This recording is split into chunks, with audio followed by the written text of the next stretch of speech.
students, today I will deliver a lecture on third chapter of civics of 9th class. Chapter's name is Constitutional Design, in which I have told I will teach you the topic struggle against apartheid. Struggle against apartheid. You well known about Nelson Mandela. Nelson Mandela के बारे में आप जानते होंगे.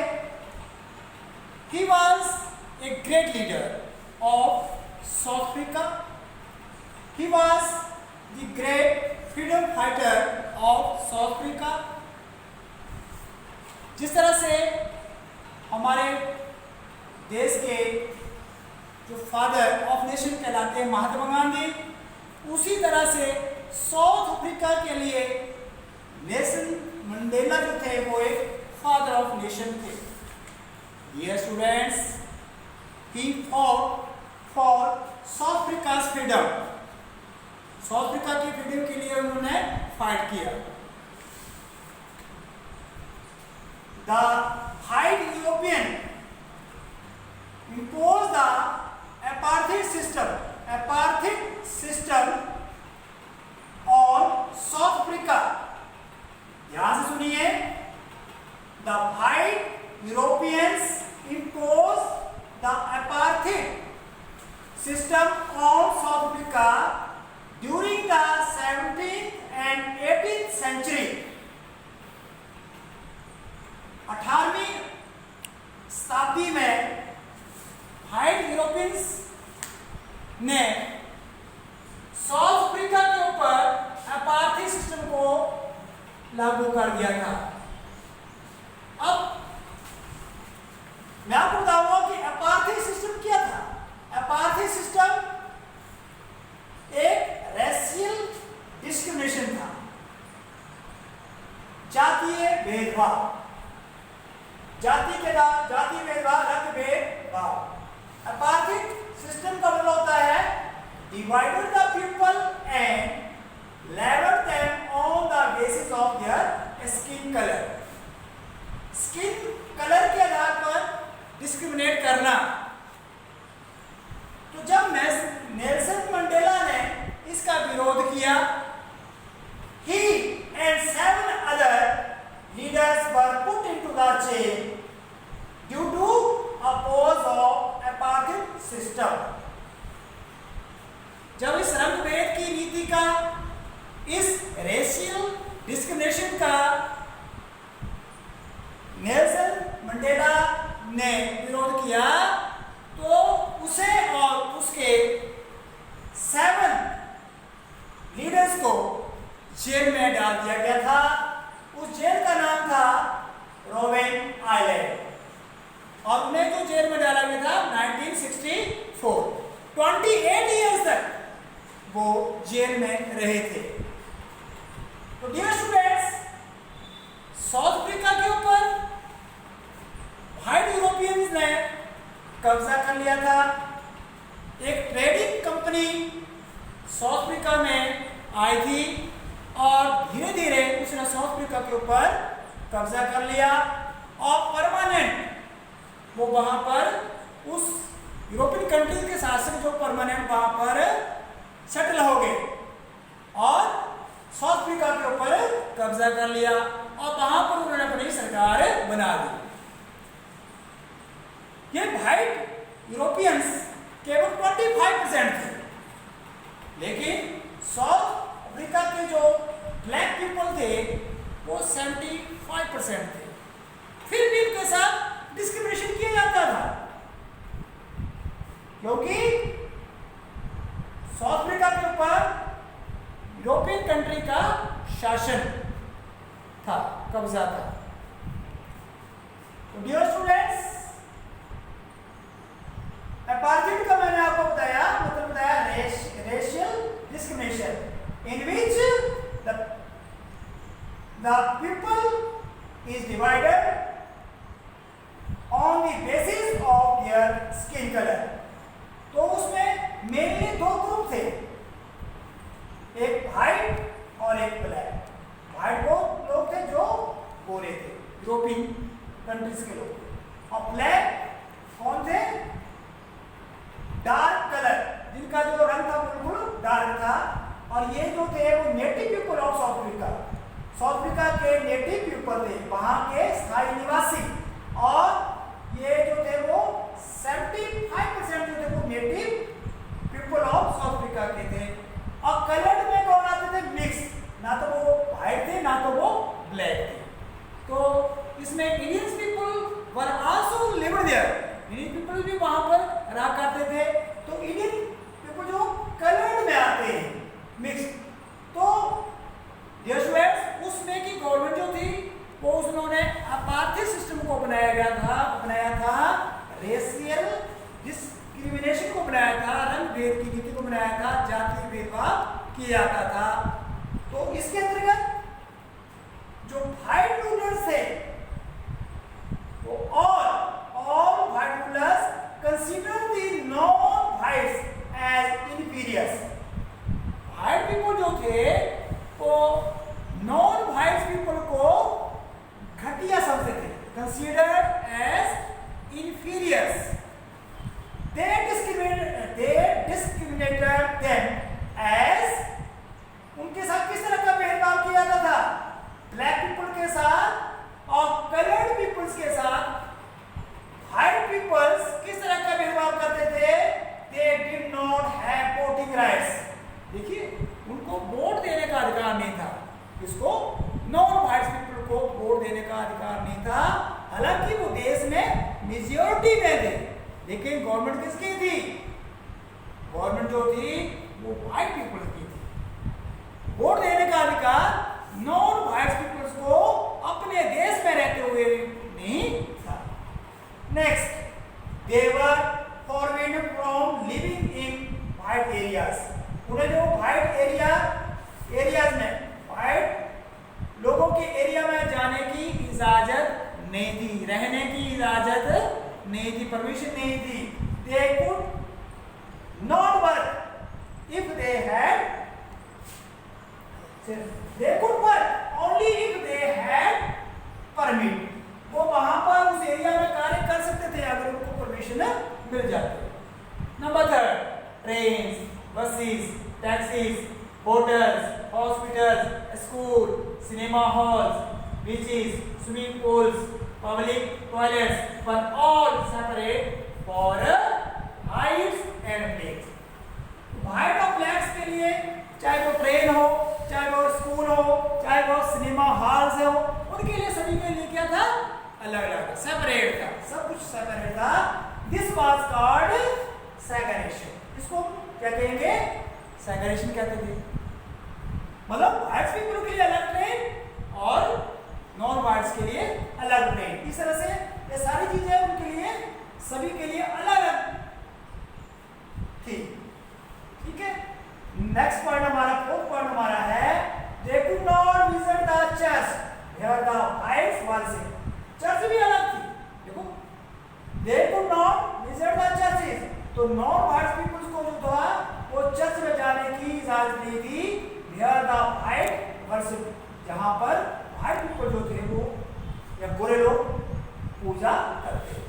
Number 5, blacks could not form association of protest against the terrible treatment। Black people जो थे वो किस तरह की कोई भी एसोसिएशन या किस तरह का कोई प्रोटेस्ट नहीं कर सकते थे अगर उनके साथ इल ट्रीटमेंट किया था, उनके साथ अगर बुरा व्यवहार किया था या टेरिबल ट्रीटमेंट किया था, तो वो किस तरह का कोई विरोध नहीं कर सकते थे। तो इस तरह से जब डिस्क्रिमिनेशन व्हाइट्स पीपल के द्वारा नॉन व्हाइट्स का किया गया, तो 1950 में blacks, colored and the Indian found। मैंने आपको बताया कि इंडियंस पर also lived there। South Africa में इंडियंस भी रहते थे, वो कलर्ड के रूप में आते थे। तो कहता है कि the blacks, colored and the Indians fought against against the apartheid system. इस नस्लीय भेदभाव, इस जातीय भेदभाव के विरुद्ध जो है वो ब्लैक्स, कलर और इंडियंस ने जो वो विरोध करना शुरू कर दिया। They launch protest marches and strikes. उन्होंने एपार्थाइड सिस्टम के जो वो स्ट्राइक करना शुरू कर दी, प्रोटेस्ट करना शुरू कर दिया। और इस तरह से बेटा ANC African National Congress was the umbrella organization that led the struggle against apartheid। कहता है कि अफ्रीकन नेशनल कांग्रेस वो एक अम्ब्रेला ऑर्गेनाइजेशन के रूप में उभरी और इसमें कई तरह की यूनियन इसमें सम्मिलित थी। इसमें many workers unions, Congress party and many sensitive hires join the ANC। तो इसमें इसके साथ कुछ ऐसे वाइट पीपल भी थे, उन्होंने भी ANC को ज्वाइन किया, अफ्रीकन नेशनल कांग्रेस को ज्वाइन किया, जिसने एक मुहिम छेड़ी इसके विरुद्ध एपार्थाइड सिस्टम के विरुद्ध जो वो मुहिम छेड़ी। वाइट पीपल वो थे जो एक सम ऑफ द वाइट पीपल वो थे जो कि इस सिस्टम के पक्ष में नहीं थे।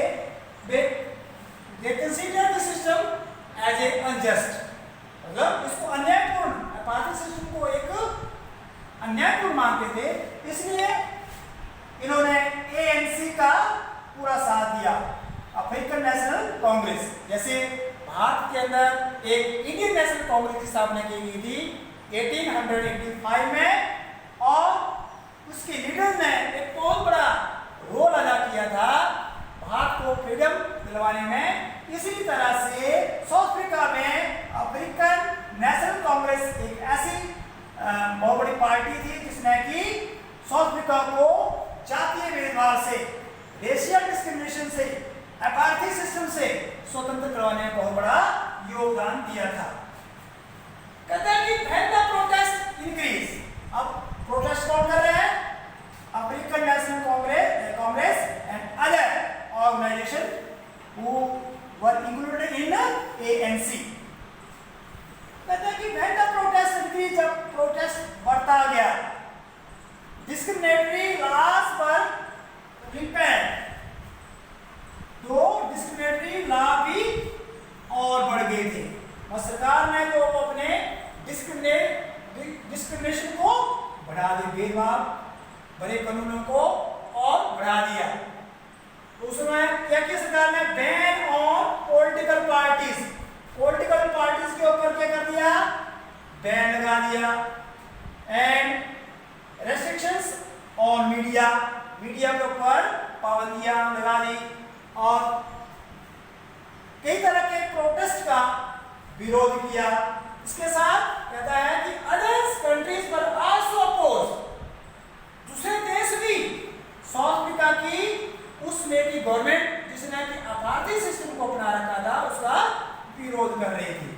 And announce apartheid as unjust, other countries ने भी अपार्थाइड सिस्टम को अनजस्ट घोषित कर दिया, अन्यायपूर्वक घोषित कर दिया। But the government but continued to rule and detaining, killing thousands of blacks and color। लेकिन उसमें की सरकार ने अपने रवैया में कोई बदलाव नहीं किया और वो डिस्क्रिमिनेट करती रही और कई हजार लोग जो वो इस स्ट्राइक में जो वो मारे गए, कई हजार लोग जो वो जिसमें ब्लैक्स, कलर लोग जो वो मारे गए थे। When the struggle continued, लेकिन जब स्ट्रगल फिर भी कंटिन्यू रहा, the government realized they could not longer keep the blacks under their rule। अब सरकार ने भी ये महसूस किया कि हम अब किसी तरह के रिप्रेशन में, किस तरह के दबाव में हम लोगों को नहीं रख सकते हैं। So after 28 years, Nelson Mandela part out of the jail, jail से बाहर आए, मतलब 28 इयर्स के बाद नेल्सन मंडेला को जेल से छोड़ दिया गया। और उसके बाद finally midnight on 26 April 1994 national flag of Africa was unfurled and making the newly democracy in the world। तो 26 अप्रैल 1994 में 1994 में नेल्सन मंडेला ने साउथ अफ्रीका के नेशनल फ्लैग को अनफर्ड किया और became the first president of south Africa. South Africa के first president वो बने और इसके बाद 2 साल की डिस्कशन हुई। 2 साल की डिस्कशन हुई व्हाइट पीपल्स के बीच में और नॉन व्हाइट पीपल्स के बीच में। 2 साल की डिस्कशन हुई कि किस तरह का संविधान जो वो बनाया जाए। तो ऐसा संविधान होना चाहिए जिसमें सभी को इक्वलिटी हो, फ्रीडम हो, रेशियल डिस्क्रिमिनेशन ना हो, ठीक है। तो 2 साल की डिस्कशन के बाद जो वो साउथ अफ्रीका का संविधान बना था और उसके अंतर्गत जो वो ये रखा गया था कि अब किसी तरह का कोई भी भेदभाव, डिस्क्रिमिनेशन नहीं होगा, क्योंकि अपार्थी सिस्टम जो वो समाप्त हो गया था। गवर्नमेंट जो वो पोस्टपोन हो चुकी थी। नई गवर्नमेंट जो वो किसकी अध्यक्षता में बनी थी? नेल्सन मंडेला की अध्यक्षता में नई गवर्नमेंट बनी थी और वो देश के राष्ट्रपति बने थे। और साउथ अफ्रीका का संविधान बना जिसके अंतर्गत नो रेशियल डिस्क्रिमिनेशन, इस तरह का भी रेशियल डिस्क्रिमिनेशन नहीं होगा। इक्वलिटी टू ऑल, सभी को इक्वलिटी मिलेगी। फ्रीडम टू ऑल, सभी को फ्रीडम मिलेगी। और राइट्स, फंडामेंटल राइट जो सभी को दिए गए, ठीक है। सभी नागरिक जो है वो सभी सिटीजन जो वो अपने व्यूज को एक्सप्रेस कर सकते थे। किस तरह की मीडिया के ऊपर कोई पाबंदी नहीं थी। सभी तरह के ऑर्गेनाइजेशन बनाने की स्वतंत्रता थी।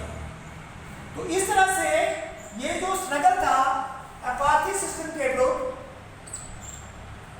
लोगों का, वो उसमें सफलता साउथ अफ्रीकन पीपल्स को मिली, ANC को मिली, अफ्रीकन नेशनल कांग्रेस को मिली और इसका नया संविधान बना और देश के अंदर न्यू डेमोक्रेटिक सिस्टम लागू हुआ था। तो ये था बेटा मेरा आज का टॉपिक, जिसमें मैंने आपको बताया कि किस तरह से साउथ